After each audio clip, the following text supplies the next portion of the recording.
action, let's go. 수업 건물을 찾으러. Assalamualaikum warahmatullahi wabarakatuh. Perkenalkan, nama saya Fikri Gansal Tomo sebagai moderator. Saya Ferdi Adiwardoni. Saya Maulifah Hakiki. Saya Maulida Badriah. Saya Muhammad Budiar Mudono Kristian Ferry. Pada presentasi kali ini, kelompok kami akan menjelaskan konsep data dan jenis-jenis data. Yang pertama, konsep dasar data. Setiap kegiatan yang berkaitan dengan statistik selalu berhubungan dengan data. Data berasal dari kata lain yaitu datum, yang artinya keterangan atau informasi yang diperoleh dari suatu pengamatan. Data adalah sejumlah atau sekumpulan informasi yang benar dan nyata yang diperoleh melalui suatu pengamatan yang dapat memberikan gambaran tentang suatu keadaan atau suatu persoalan atau keadaan. Selanjutnya, karakteristik data yaitu ada 3. Yang pertama, berbentuk angka atau simbol angka, tidak berbentuk kalimat. Yang kedua, tersusun, teratur, berurutan sesuai dengan aturan atau kaidah-kaidah. Yang ketiga, agregat, seluruh kumpulan nilai-nilai pengukuran yang merupakan suatu kesatuan dan setiap nilai pengukuran hanya mempunyai arti sebagai bagian dari keseluruhan data tersebut. Dilanjut, menurut sifatnya yaitu ada data kualitatif. Data kualitatif adalah data yang bukan berbentuk bilangan atau angka. Data kualitatif berupa ciri, sifat, atau gambaran dari kualitas objek. Biasanya dinyatakan dalam bentuk pernyataan atau judgement. Data seperti ini disebut atribut. Misalnya, data mengenai kualitas pelayanan atau baik, sedang maupun kurang. Nah, lanjut ada data kuantitatif. Nah, data kuantitatif adalah data yang berbentuk angka atau bilangan. Data kuantitatif terbagi atas 2 bagian, yaitu data cacahan dan juga data ukuran. Selanjutnya adalah data menurut susunannya. 1. Data mentah atau raw data.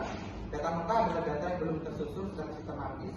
Dengan kata lain, data tersebut mempunyai nilai sama sekali karena informasinya belum tersusun secara sistematis, baik dari data yang terkecil maupun data yang terbesar, maupun dari data yang terbesar ke data yang terkecil. Contoh dari data tersebut adalah daftar karyawan dan taruh nama, alamat, tanggal lahir, dan gaji. Kumpulan nilai-nilai dari survei termasuk tanggapan dari setiap responden tanpa pengolahan tambahan. Yang kedua adalah data array. Data array merupakan kebalikan dari data mentah. Data array merupakan data yang telah tersusun secara sistematis atau secara array, baik dari data terkecil dari data terbesar, maupun dari data terbesar ke data yang terkecil.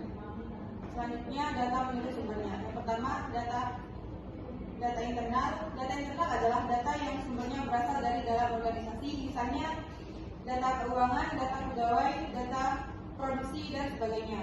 Yang kedua, data eksternal. Data eksternal adalah data yang sumbernya berasal dari luar organisasi.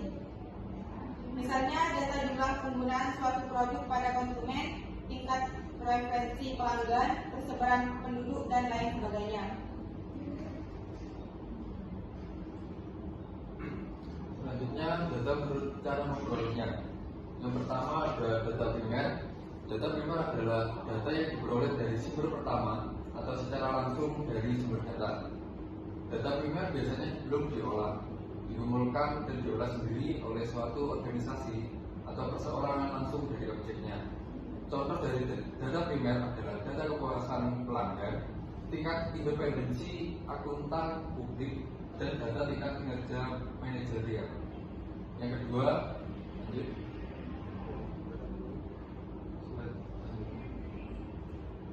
ada data sekunder. Data sekunder adalah data yang diperoleh dari pihak kedua. Data sekunder biasanya diperoleh dalam bentuk yang sudah dikumpulkan dan diolah oleh pihak lainnya. Jadi kebalikannya dari data primer. Dengan kata lain, data yang diperoleh dari olahan data primer. Contoh dari data tersebut adalah catatan atau dokumentasi perusahaan berupa absensi, gaji, laporan keuangan, publikasi perusahaan, laporan pemerintah, data yang diperoleh dari majalah dan lain sebagainya. Yang ketiga, lanjut data tersier. Data tersier adalah data yang diperoleh dari olahan data sekunder. Contoh dari tersier melibatkan analisis atau interpretasi data yang telah ada, misalnya laporan penelitian atau artikel ilmiah yang menggunakan data dari penelitian sebagai referensi. Yang terakhir ada data kuarter. Ini data kuarter adalah data yang diperoleh dari data tersier yang telah diolah terlebih dahulu. Contoh dari data tersebut adalah media massa seperti radio, majalah, televisi, itu dari data tersier. Data sensus adalah data yang diperoleh dari populasi atau pengumpulan data dengan mengambil elemen atau anggota populasi secara keseluruhan untuk diteliti. Data yang diperoleh dari hasil sensus disebut parameter atau data yang sebenarnya. Contoh dari data sensus adalah sensus pertanian, ekonomi, dan sensus penduduk. Selanjutnya data sampel. Data sampel adalah data yang diperoleh dari sampel atau pengumpulan data dengan mengambil sebagian elemen anggota populasi untuk diselidiki. Data yang diperoleh dari sampling disebut data perakiraan. Dilanjut yaitu ada data menurut skala pengukurannya. Satu, ada data nominal. Data ini dipakai untuk menunjukkan frekuensi, koefisien, kontingsi atau modul. Misalnya, jumlah jenis kelamin pria penduduk Indonesia tahun 2024. Kedua, ada data ordinal. Data ordinal biasa digunakan untuk membedakan sesuatu dalam kategori berdasarkan urutan. Misalnya, status sosial yang dibedakan menjadi kaya, sedang, dan juga miskin. Data interval.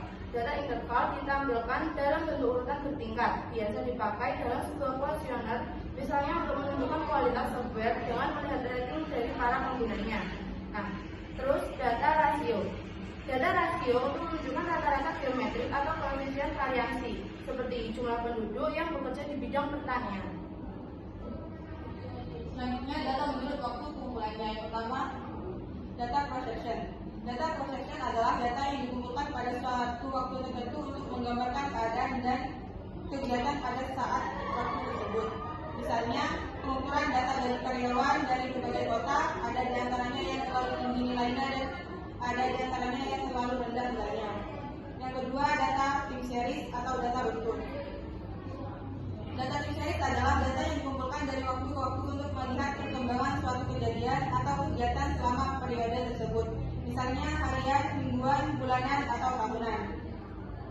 Untuk contohnya adalah perkembangan jumlah penduduk dari tahun 2010 hingga tahun 2022. Selanjutnya adalah collect data. Collect data adalah kombinasi antara data time series dan data cross section. Contoh dari data tersebut adalah beberapa rasio keuangan dari beberapa perusahaan dalam rentang beberapa tahun atau dari selanjutnya adalah data longitudinal. Ada data panel atau mikropanel. Data longitudinal adalah data yang dikumpulkan dari beberapa periode waktu, biasanya digunakan dalam analisis rasio dan networking. Contoh dari data tersebut adalah data yang dikumpulkan dari subjek yang diobservasi atau diukur secara berkala atau berulang-ulang selama periode waktu tertentu. Sekian dari kelompok kami. Wassalamualaikum warahmatullahi wabarakatuh.